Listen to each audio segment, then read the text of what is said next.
Good evening बच्चों। देखो बच्चों, अपने 2022 की जो बोर्ड एग्ज़ाम होने वाली है उस बोर्ड एग्ज़ाम के लिए अपने इस साल कौन से क्वेश्चन महत्वपूर्ण है उन क्वेश्चनों की अपने चर्चा कर रहे थे।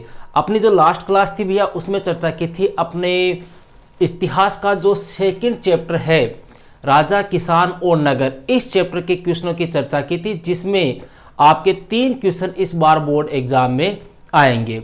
3 क्वेश्चनों में से भैया 2 क्वेश्चन तो आएंगे आपके 1-1 अंक के और 1 क्वेश्चन आएगा आपके 3 अंक का। 1-1 क्वेश्चन 1-1 अंक के जो मोस्ट क्वेश्चन बन रहे हैं उनकी चर्चा अपने इससे जस्ट पहले वाले वीडियो में कर चुके हैं। आज अपने उन क्वेश्चनों की चर्चा करेंगे जो बड़े क्वेश्चन आएंगे। और बड़ा क्वेश्चन कितना आएगा आपके इस चैप्टर से? एक क्वेश्चन आएगा 3 नंबर का। ठीक है, आपका जो ब्लूप्रिंट है उस ब्लूप्रिंट के अकॉर्डिंग एक क्वेश्चन आपके 3 नंबर का पूछा जाएगा। तो 3 नंबर के अपने कौन कौन से क्वेश्चन इस चैप्टर में महत्वपूर्ण बन रहे हैं, जिनके आने की संभावना 99% है, उन क्वेश्चनों की अपने चर्चा करेंगे। लेकिन उससे पहले आपका एक सवाल जो कई दिनों से बच्चे कमेंट पे पूछ रहे हैं कि सर हम याद कैसे करें, हम याद कहाँ से करें। तो देखो बेटा, याद करने के सीधा सा तरीका है, सबसे बेस्ट जो चीज़ है वो आपकी किताब है। अपनी किताब को पढ़ लो, किताब से बाहर कुछ भी नहीं आएगा, ये आपको भी पता है। अब कई बच्चे कहते हैं गुरुजी किताब से कैसे याद करें, किताब से याद नहीं होता। तो अगर आपको किताब से याद नहीं होता है तो किताब के बाद में आपके पास में दूसरा जो ऑप्शन है वो है अपने नोट्स। आप किसी स्कूल में पढ़ते होंगे, किसी ना किसी स्कूल में जाते हो आप, सरकारी हो सकती है, प्राइवेट हो सकती है। तो आपको आपके स्टाफ ने, जो आपके टीचर्स हैं, उन्होंने आपको नोट्स लिखाए होंगे हर चैप्टर के। तो या तो आप उन नोट्स से तैयार कर लो। अगर आप घर पे सेल्फ स्टडी कर रहे हो तो जैसे जो स्टूडेंट मेरे चैनल से जुड़े हुए हैं उनको मैंने नोट्स लिखाए हैं, वहाँ से याद कर लो। अगर आप नोट्स से भी नहीं याद कर सकते तो तीसरा आपके पास में जो साधन है वो क्या है? सहायक सामग्री। सहायक सामग्री का मतलब कोई पासबुक वगैरह, कोई सीरीज वगैरह, कोई आपके कुछ भी अदर। अगर आपको, जैसे कई बच्चे पूछ रहे थे गुरुजी पासबुक कौन सी ले, कौन सी से पढ़े। देखो पहली बात तो ये है कि मेरे ख्याल से पासबुक आप लो ही मत, क्योंकि जिसके पास में पूरे नोट्स है वो आप नोट्स पढ़ो, आप किताब पढ़ो, पासबुक से कोई मतलब नहीं है। और अगर फिर भी अगर आप चाहते हो कि गुरुजी हमारे पास नोट्स नहीं है, हम जल्दी से याद कर सके, तो इसके लिए अगर आपको पासबुक लेनी है तो आपको संजीव की पासबुक मेरे ख्याल से लेनी चाहिए। बाकी आपकी इच्छा है, मेरी राय है वो यही है कि आप ज़्यादा से ज़्यादा नोट्स और बुक, इन 2 का आप सहारा लो। ठीक है, अब बात करते हैं भैया आज के अपने क्वेश्चनों की। देखो ये सभी क्वेश्चन मैंने आपको कराए हुए हैं। जब ये वीडियो आपने इस चैप्टर को पढ़ाया था उसमें डिटेल से आपको ये सब कुछ समझाया हुआ है, नोट्स भी मेरे आपको लिखाए हुए हैं। यहाँ पर इस वीडियो का मकसद इतना ही है, आपको मोस्ट क्वेश्चन उपलब्ध कराना। यहाँ पर मैं आपको सिर्फ मोटा मोटा इनका आंसर आपको बताऊंगा। देखो पहला क्वेश्चन है भैया, धम्म क्या है? अशोक के धम्म के प्रमुख सिद्धांत बताइए। धम्म क्या है? देखो धम्म की नीति किसने अपनाई थी? मौर्य सम्राट अशोक ने अपनाई थी। अब धम्म है क्या? सदाचरण के या अच्छे आचरण के जो नियम है उन्हीं को क्या कहा जाता है? धम्म कहा जाता है। क्लियर है?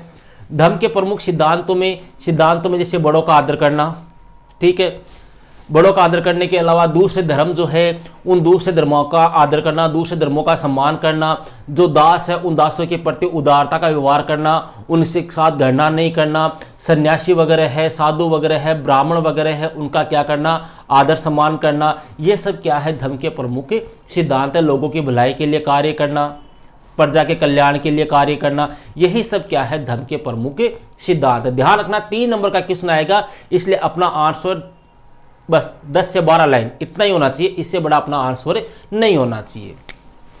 सेकंड क्वेश्चन है भैया, महाजनपद कितने थे? महाजनपदों की कोई 3 विशेषताएं बताइए। 3 विशेषताएं पूछ ले या आपको 4 पूछ ले। देखो महाजनपद कितने थे भैया, अपने पढ़ा था उसमें मैंने बताया था 16 महाजनपद थे। अंग, मगध, काशी, कौशल, वत्स, वज्जी, याद होंगे आपको लगभग। ठीक है, इनकी राजधानियां भी आपको ध्यान रखनी है, कई बार पूछ लेते हैं। तो महाजनपद कितने थे? 16 थे। ठीक है, जिनका उल्लेख बौद्ध धर्म और जैन धर्म दोनों में हुआ है। अब महाजनपदों की अगर विशेषताओं की बात करें तो देखो जितने भी महाजनपद थे उन सभी महाजनपदों में राजा का शासन था, पहली विशेषता हो गई। और ये महाजनपद जो थे इनका उदय हुआ था 6ठी शताब्दी ईसा पूर्व में हुआ था। और प्रत्येक महाजनपद की एक राजधानी होती थी जो किले से घिरी हुई थी। राजा जो होता था वो अपनी प्रजा से, किसानों से, व्यापारियों से, इनसे क्या लेता था? भेंट लेता था, या एक प्रकार से कहे कि इनसे साथ में कर भी लेता था। इसके अलावा महाजनपद जो थे इनमें गण और संघ के नाम से भी एक प्रकार से प्रशासनिक व्यवस्था प्रसिद्ध थी। ठीक है, इस प्रकार से आप कोई भी 3 विशेषताएं आपकी इच्छा के अकॉर्डिंग लिख सकते हो। नोट्स के अंदर मैंने आपको आराम से 10 से 12 विशेषताएं लिखाई है। थर्ड क्वेश्चन है भैया, क्या अशोक के धम्म की वर्तमान में भी प्रासंगिकता है? क्या स्पष्ट कीजिए। मतलब अशोक का जो धम्म था सदाचरण के नियम, क्या वो वर्तमान में भी उपयोगी है क्या? तो सीधी सी बात है भैया, वर्तमान में ये उपयोगी है। क्यों? क्योंकि वर्तमान समय में हम देखते हैं कि जो युवा पीढ़ी है, जो वर्तमान पीढ़ी है, वो वर्तमान पीढ़ी क्या कर रही है, वर्तमान समय में जो वृद्ध है, बुजुर्ग व्यक्ति है, माता पिता है, उनको एक प्रकार से क्या समझ रही है, अपने ऊपर बोझ समझती है, उनका आदर सत्कार नहीं करती, उनको दुत्कार रही है, एक प्रकार से उनसे अलग रख रही है। तो इसलिए ये वर्तमान समय में प्रासंगिक है। क्यों? क्योंकि अशोक की जो धम्म की नीति थी वो किस प्रकार की थी, मानवतावादी थी, और वह नैतिक नियमों के पालन पे क्या देती थी, जोर देती थी। अशोक के धम्म में बड़ों के आदर की बात कही गई है, बड़ों के सम्मान की बात कही गई है, दासों के प्रति उदार व्यवहार की बात कही है, गरीबों के कल्याण की बात कही गई है, सन्यासियों और ब्राह्मणों का सम्मान करने की बात कही गई है। ये सब बातें किस में कही गई है, अशोक के धम्म में कही गई है। इसलिए हम कह सकते हैं कि वर्तमान समय में अशोक के धम्म की क्या है, प्रासंगिकता है। ओके, क्वेश्चन नंबर 4 देखो, एक चीज की चर्चा और कर लेते हैं भैया। कई बच्चे ये पूछ रहे हैं कि सर आपने लास्ट ईयर भी क्वेश्चन बताए थे, इस बार भी आप क्वेश्चन बता रहे हो, क्या हम लास्ट ईयर वाले पढ़े या नहीं पढ़े? देखो, जहां तक मेरा मानना है आप लास्ट ईयर वाले पढ़ो, इस ईयर वाले भी पढ़ो। ठीक है, क्योंकि वो भी मोस्ट है, बस इतना फर्क है कि वो जो देखो यहाँ पे आप जो क्वेश्चन देखोगे उनमें से 2-3 क्वेश्चन लास्ट ईयर वाले भी मिल जाएंगे आपको, समझ रहे हो? इनमें से 2-3 क्वेश्चन ऐसे हैं जो लास्ट ईयर वाले भी है। लास्ट ईयर भी यही सिलेबस था, इस बार भी यही सिलेबस है, बस फर्क इतना है, लास्ट ईयर इसमें से हो सकता है 5 नंबर के आ रहे हो, 6 नंबर के आ रहे हो, 8 नंबर के क्वेश्चन आ रहे थे, 10 नंबर के आ रहे थे, तो उसके अकॉर्डिंग करवाया था। इस बार आपके 6 नंबर के आ रहे हैं, तो इस अकॉर्डिंग करा रहा हूँ। लास्ट ईयर 5-7 क्वेश्चन आए थे, इस बार आपके इस चैप्टर से 3 ही क्वेश्चन आएंगे। तो आप दोनों को पढ़ो, लेकिन मेन जो फोकस करना है वो इन क्वेश्चनों के ऊपर करना है। आपको ये तो 100% याद करने ही है। तो चौथा क्वेश्चन है भैया, मगध महाजनपद के सबसे शक्तिशाली बनने के क्या कारण थे, उल्लेख कीजिए। देखो 16 महाजनपद थे, सभी महाजनपद शक्तिशाली थे, लेकिन मगध महाजनपद जो था वो सबसे ज्यादा शक्तिशाली बन गया। क्यों, क्या कारण है? तो आप लिख सकते हो कि मगध महाजनपद के सबसे शक्तिशाली बनने के प्रमुख कारण निम्नलिखित है। पहली बात तो मगध जो था भैया वो 7 पहाड़ियों से घिरा हुआ था।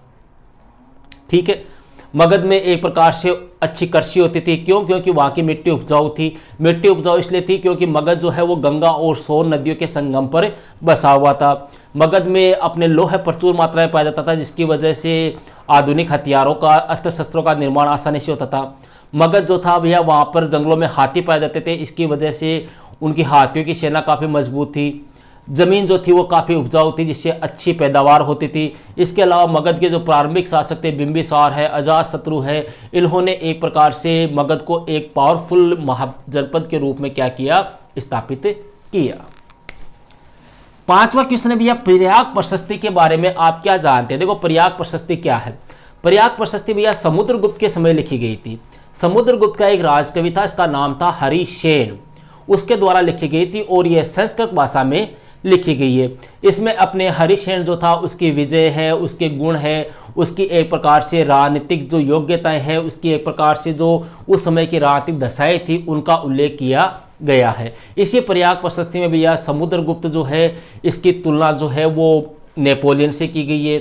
इसी प्रयाग प्रशस्ति में समुद्रगुप्त को परमात्मा पुरुष है, एक प्रकार से उदारता का प्रतीक है, उसे कुबेर के समान, इंद्र के समान, वरुण के समान, इंद्र के समान बताया गया है।